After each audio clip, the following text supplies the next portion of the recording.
मेरी राजनीतिक सूझबूझ कहती है कि मनरेगा कभी बंद मत करो।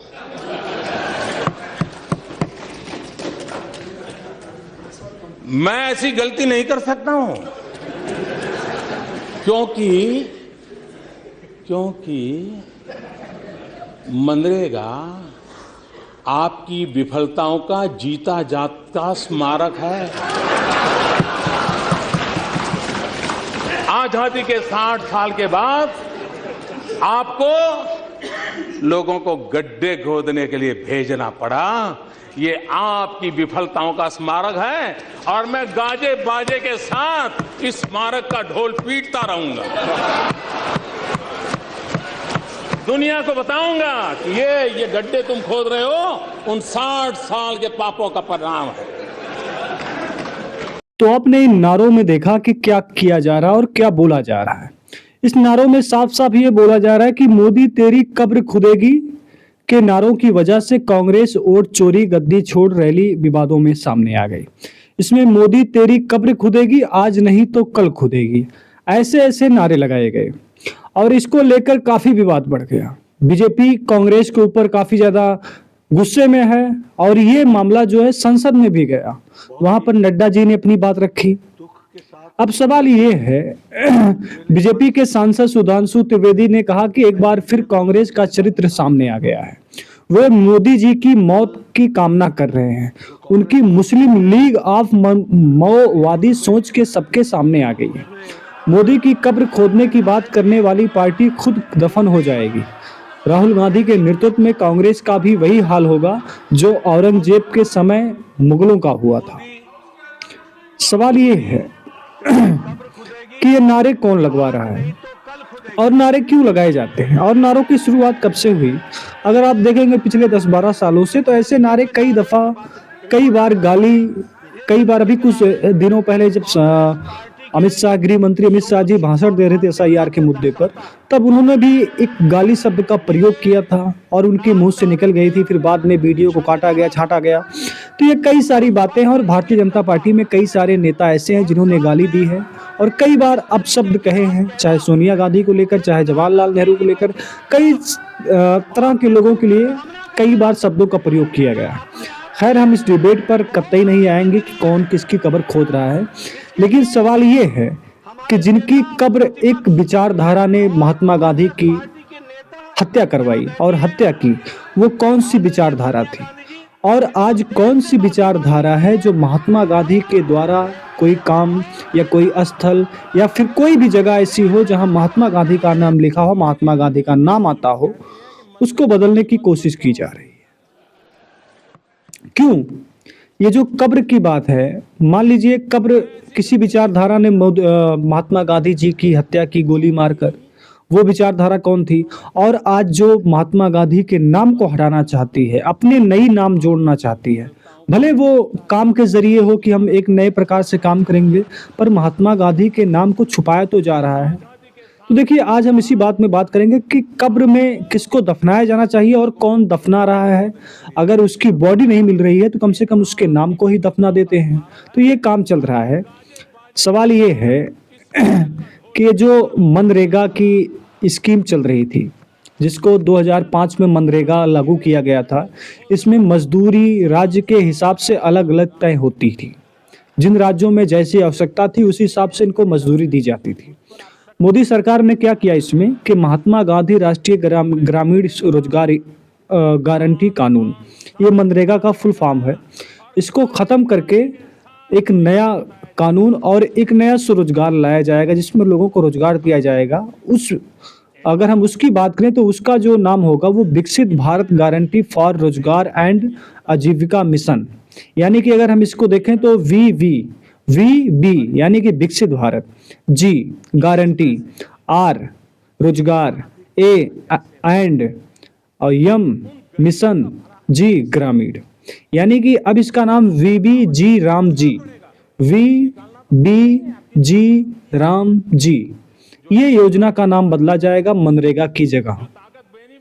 और सवाल ये है कि इसमें कुछ काम बढ़ाए जाते हैं, जैसे कि पहले के जो मनरेगा चल रहा था उसमें ग्रामीण और खासकर उन इलाकों में जहां 100 दिनों तक लोगों को काम देना जरूरी था। अब वो चाहे तालाब का काम हो, खड़ंजे का काम हो, मेड़ का काम हो या फिर पानी व्यवस्था हो या फिर मेड़ बांधना हो, कई तरह के काम थे जिसमें मनरेगा के तहत करवाए जाते थे। लेकिन अब इसको बदलकर जो 100 दिन की आपको काम मिलता था मनरेगा में, वो अब 125 दिन हो जाएंगे। इसमें ये नहीं बताया गया कि अब तक जो मनरेगा में जो पैसे मिलते थे, कुछ लोग बताते हैं 237 रुपया मिलता है, कुछ लोग बताते हैं 250 मिलता है। यही है, क्या इसकी की रकम में कुछ बढ़ोतरी आएगी? मजदूरों को क्या अब और पैसे मिलेंगे? इसमें अभी तक कोई बात साफ नहीं आई है कि इसका पैसा बढ़ेगा कि कम होगा, कैसे क्या होगा, इस पर कोई बात नहीं आई है। लेकिन बताया ये जा रहा है कि नए बिल में कहा जा रहा है कि इसका उद्देश्य जो है वो विकसित भारत 2047 के राष्ट्रीय विजन के अनुरूप ग्रामीण विकास का नया ढांचा तैयार करना है। काम के दिनों की संख्या 100 से बढ़ाकर 125 दिन कर दी जाएगी। इधर कांग्रेस पार्टी कह रही है कि प्रियंका गांधी कह रही है कि महात्मा गांधी का नाम क्यों हटाया जा रहा है। सवाल तो सही है। महात्मा गांधी, ये जो मनरेगा है इसको 2 पॉइंट कर देना था, मनरेगा .2, मनरेगा .1, मनरेगा .3 या फिर न्यू मनरेगा ऐसा कर देना था, या फिर पीएम मोदी मनरेगा ऐसा कर देना था। लेकिन महात्मा गांधी का नाम मनरेगा से क्यों हटाया जा रहा है? क्या महात्मा गांधी किसी पार्टी के थे या फिर महात्मा गांधी का नाम सिर्फ उतना था कि उनको हटाया जा सकता है? सवाल ये कई सारे हैं, लेकिन सरकार हटा रही तो इसमें बात उसके पास अधिकार है। इसमें क्या होगा कि रोजगार की गारंटी 100 दिन से बढ़ाकर 125 दिन होगी। पहले खर्चा केंद्र उठाता था, यानी कि पहले प्रधानमंत्री मोदी के जरिए, उनकी सरकार के जरिए सीधे पैसे जाते थे। लेकिन अब 10 से 40% पैसा राज्य सरकार देगी, यानी कि जो सरकार, जैसे उत्तर प्रदेश में योगी सरकार, बिहार में नीतीश सरकार, ये इसमें अपना योगदान देंगी ताकि उनके मजदूरों को पैसा मिल सके।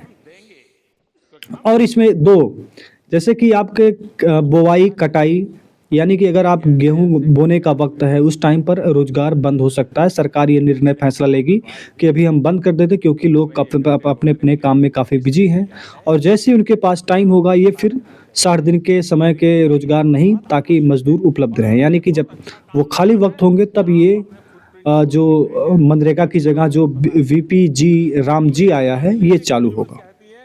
तो अब देखिए कि इसको बताया जा रहा है कि एक नया रूप, एक बॉन्डिंग करने की कोशिश, कुछ बदलाव किए जाएंगे। लेकिन सबसे ज़्यादा जो जरूरी है वो क्या है?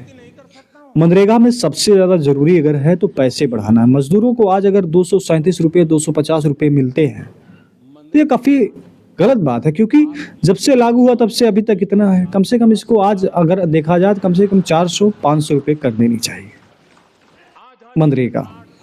अभी क्या होता है, अच्छा मनरेगा में अब तक जो काम होते हैं, सरकार कहती है कि हमारे शासन प्रशासन में बहुत अच्छे काम होते, बहुत अच्छा काम चल रहा है, लेकिन साफ ये है कि हमारा गांव हो या हमारा उत्तर प्रदेश या अम्बेडकर नगर के और कई सारे गांव हैं, यहाँ मनरेगा का काम एक दिन चल जाता है, किसी गांव में 2 दिन, और फोटोग्राफी बस इतना करके, और रात में JCB से सारा काम कर दिया जाता है। यानी कि तालाब की खुदाई अगर आपको करवानी है प्रधान के जरिए, तो मनरेगा का काम जो होता है 1-2 दिन आपकी फोटो वीडियोग्राफी हो जाएगी, इसके बाद रात में JCB की खुदाई हो जाएगी, फिर सुबह मजदूरों को लगाकर उसको सही कर दिया जाता है ताकि दिखे कि हाँ ये मजदूरों से खुदाई की गई है। और फिर सबके अकाउंट में पैसे डाल दिए जाते हैं, फिर पैसे जाके वसूल भी लिए जाते हैं, मांग भी लिए जाते हैं कि पैसे आपको दे देना है। यानी कि मजदूरों के खाते में बिना काम किए पैसे जाते हैं और पैसा फिर वापस प्रधान ले लेता है। ये पूरे उत्तर प्रदेश और जगह जगह कई जगहों पर हो रहा है। और मजदूरी की कम जो मूल्य है, मजदूरी जो मिलनी चाहिए 237-250 मिल रही है, इसकी वजह से और कई सारे लोग हैं जो इस मनरेगा में काम करना नहीं चाहते। अगर मजदूरी इसकी बढ़ जाती है तो मुझे लगता है कि गांव के लोग काम करना पसंद करेंगे। आपकी जो राय है कमेंट में जरूर बताइएगा। धन्यवाद, नमस्कार। ये नाम बदलने की संस्कृति भारतीय जनता पार्टी की बहुत पुरानी है। अभी जब मैं आपसे मिल रहा हूं, उससे पहले मैं एक बिल्डिंग देखता हुआ आ रहा हूं, करीब वाली नहीं, थोड़ा दूर, जहां पर प्रधानमंत्री लोगों का म्यूजियम बना है। दुनिया में ऐसा कहीं नहीं होता होगा कि दीवार के आगे दीवार, गेट के आगे गेट बना दे कोई। और हम लोगों ने तो यहां तक देखा है कि भगवान के आगे अपने नेताओं के नाम लिख रहे हैं। लखनऊ में एकाना स्टेडियम भगवान विष्णु का नाम है, लेकिन जब इन्होंने कोई काम भारतीय जनता पार्टी ने नया नहीं किया तो उसी एकाना का नाम उन्होंने अपने एक पूर्व के प्रधानमंत्री के नाम से कर दिया। और हमारे यहाँ तो मुख्यमंत्री ऐसे रहे हैं कि किसी को अपना नाम लिखवाना हो या नाम बदलवाना हो तो वो एकदम तैयार हैं उसके लिए। तो ये नई चीज देख रहे हैं कि डबल इंजन में अब यूपी के इंजन से दिल्ली वाला इंजन सीख रहा है। अभी तक तो दिल्ली वाले इंजन की नकल यूपी वाला इंजन कर रहा था।